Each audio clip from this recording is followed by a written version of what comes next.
குன்றக்குடியான் என்பார், பழனிமலைநாதன் என்பார், வடபழனி ஆண்டவன் என்பார்,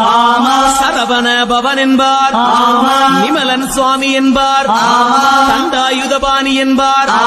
கலியுகவரதன் என்பார், வெற்றி வடிவேலன் என்பார், வீரபடி வேலன் என்பார்,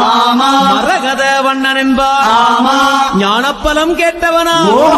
நம்பினோரை நாடுபவனா, காவடி பிரியனாம், ராஜ அலங்காரம் கொண்டவனா, ஆண்டியாய் நின்றானா, ஆனால் செல்வத்தை எல்லாம் கொடுப்பானா,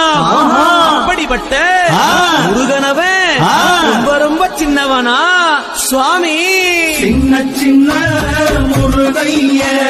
சிங்கார முருகைய, கொஞ்சி கொஞ்சி தமிழ் பேசும்